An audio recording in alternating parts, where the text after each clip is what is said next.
ৰাজপথত পিতা পুত্ৰৰ টনা আজোৰা।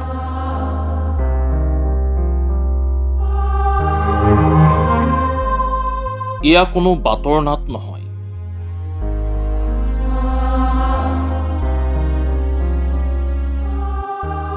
এয়া এক বাস্তৱ কাহিনী।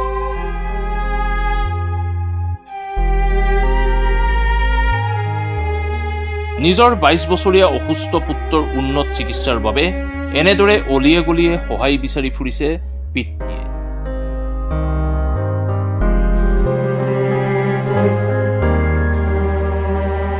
এইজন ৰঙীয়া পুথিমাৰী নিবাসীৰ মহেশ্বৰ কলিতা।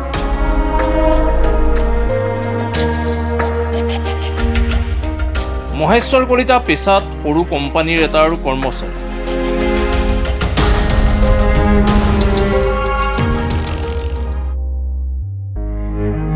আৰু সেইজন মহেশ্বৰ কলিতাৰ একমাত্ৰ পুত্ৰ এতিয়া অসুস্থ।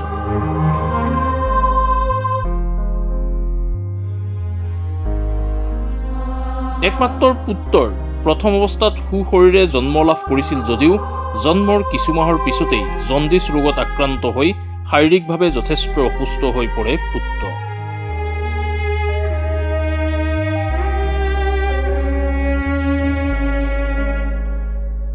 বৰ্তমান এক জটিল ৰোগত আক্ৰান্ত হৈ নিজৰ পুত্ৰৰ বাবে মানসিক ভাৰসাম্য হেৰুৱাইছে পিতৃয়ে।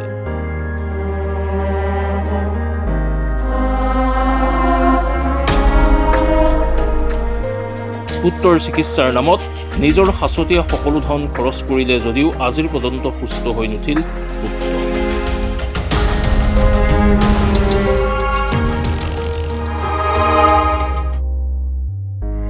ইতিমধ্যে আৰ্থিকভাৱে যথেষ্ট দুৰ্বল হৈ পৰিছে পিতৃ মহেশ্বৰ কলিতা।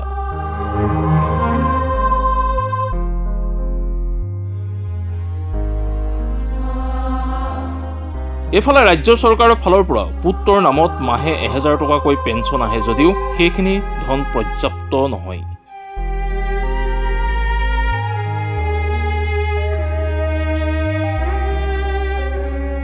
বৰ্তমান আৰ্থিকভাৱে জুৰুলা হৈ পৰাৰ পিতৃয়ে নিজৰ পুত্ৰৰ উন্নত চিকিৎসাৰ বাবে ৰাজ্যৰ মুখ্যমন্ত্ৰীৰ পৰা বিচাৰিছে কিছু আৰ্থিক সাহায্য।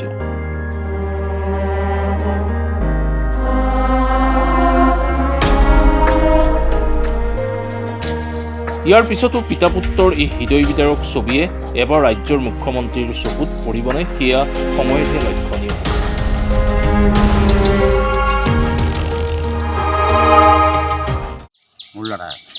ক'ত ঘৰ আপোনাৰ?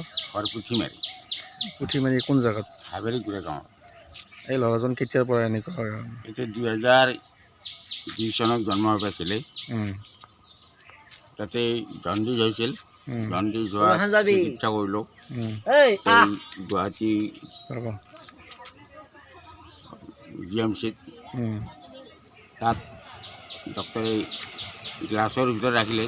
ৰাখাত নহয় GMC নাছিলে, মালিগাঁও ৰেলৱে হস্পিটেল আছিলে। তাতে ৰাখিব লাগিছিল ৫ দিন, ৰাখিছে ১০-১৩ দিন।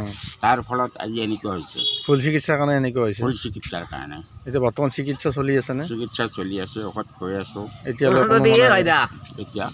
ভাল পোৱা নাই আৰু? এতিয়ালৈকে ভাল পোৱা নাই, সুস্থ নহয়। মই জন্মগত নহয় আৰু? জন্মগত নহয়, ডক্টৰে চাইছিলে জন্মৰ লগে লগে হয় চব ঠিকেই আছে। জণ্ডিছটো হ'ল মেইন কাৰণ। এতিয়া মানে কি আপোনালোকৰ কি আপোনাৰ এটাই ল'ৰা? ল'ৰা এটা, ছোৱালী এজনী। বয়স কিমান হৈছে? চলি আছে। কেইবছৰ? ২২ বছৰ চলি আছে। ২২ বছৰ। মানে কি আপুনি কি কৰে? মই এটা কোম্পানীত কাম কৰোঁ। যথেষ্ট অসুবিধা হৈছে? চলা মিলাত মোৰ অসুবিধা হৈছে। এতিয়া কি ক'ব চৰকাৰক? কি ক'ব আপোনাৰ ফালৰ পৰা? চৰকাৰৰ পৰা মই সাহায্য বিচাৰিছোঁ চিকিৎসাৰ কাৰণে।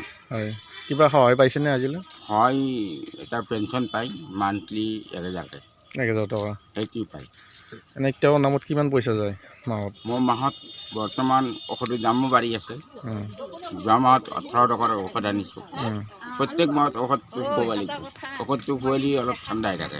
এতিয়া আপুনি হিমন্ত বিশ্ব শৰ্মাক কি ক'ব? মামাক কি আপোনাৰ এতিয়া মামা বুলি কয় তেখেতক চবে, আপুনি কি ক'ব? তেখেতে মোৰ ল'ৰাটোক টকা পইচা দিব নালাগে। মই উপযুক্ত চিকিৎসাটো কৰালে, উন্নত চিকিৎসা কৰাৰ কাৰণে মই সুখী হ'ম, মই শান্তি পাব পৰিয়াল। যথেষ্ট কষ্ট হৈছে আপোনাৰ বহুত। আজি কিমান বছৰ ধৰি ইয়াৰ লগত মানে আপুনি আজি কিমান বছৰ 22 বছৰে হ'ল 22 বছৰ 22 বছৰ হ'ল। হয় ঠিক আছে আপোনাৰ নামটো মোৰ নাম শ্ৰী মহেশ্বৰ কলিতা মহেশ্বৰ কলিতা ঠিক আছে ৰঙিয়াৰ পৰা হেমেন কলিতাৰ ৰিপৰ্ট মাই নিউজ এন